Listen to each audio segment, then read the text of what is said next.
Assalamu alaikum. Combien de fois je l'ai entendu utiliser, moi-même utiliser un peu beaucoup, pas tout à fait comme il faut, ce passage coranique qui dit « Inna Allah la yughayyiru ma bi qawmin hatta yughayyiru ma bi anfusihim ». Tu connais?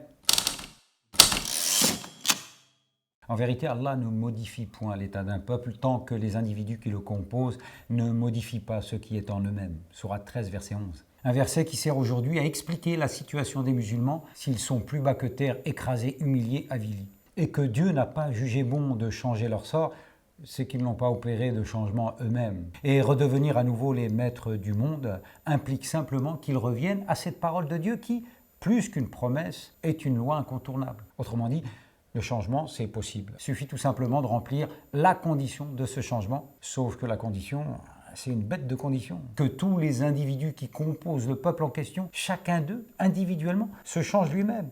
Waouh! Ça, simple. Revenons un instant sur le passage en question et ce que certains lui font dire. Tout d'abord, le changement, taghir. De quel changement s'agit-il? De quoi vers quoi? D'où vers où? Car s'il est certes dit que Dieu s'engage à intervenir pour le changement, il n'est pas précisé quel type de changement il promet d'accompagner. Un changement qui mène du mal vers le bien ou du bien vers le mal? Est-ce un encouragement ou une mise en garde? Peut-être que dans ton esprit, tu as intériorisé l'idée qu'il ne peut s'agir que de la première option. Pourtant, la suite du verset dit وَإِذَا أَرَادَ اللَّهُ بِقَوْمٍ سُوءًا فَلَا مَرَدَّ لَهُ وَمَا لَهُم مِّن دُونِهِ مِن وَالٍ. Et lorsqu'Allah veut infliger un mal à un peuple, nul ne peut le repousser. Ils n'ont en dehors de lui aucun protecteur. Ce dont il est question ici, c'est d'infliger un mal à un peuple, non un bien. Dieu peut donc vouloir le mal pour un peuple? Mais pour quelle raison? Et de quel mal peut-il bien s'agir?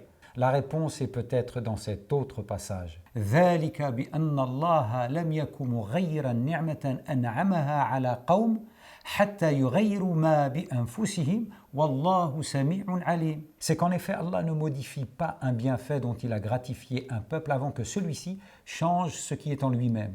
Et Allah est audient et omniscient.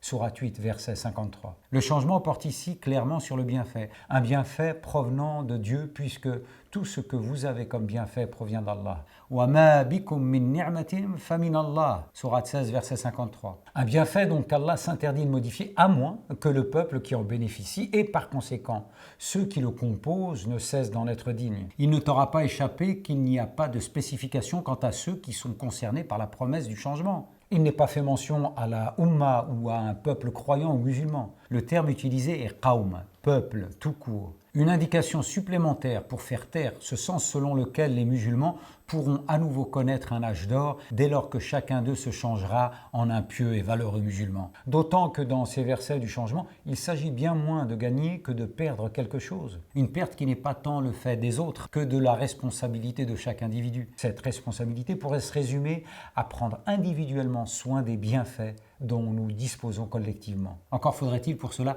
avoir conscience des bienfaits dont nous disposons. Tenter d'en faire le décompte, opération impossible si l'on en croit ce verset. وَإِن تَعُدُّوا نِعْمَةَ اللَّهِ لَا تُحْصُوهَا. Et si vous comptez les bienfaits d'Allah, vous ne saurez pas les dénombrer. Sourate 16, verset 18. Quant à moi, le seul bienfait que j'ai la faiblesse de croire pouvoir t'offrir, c'est celui d'être ce musulman qui te veut du bien.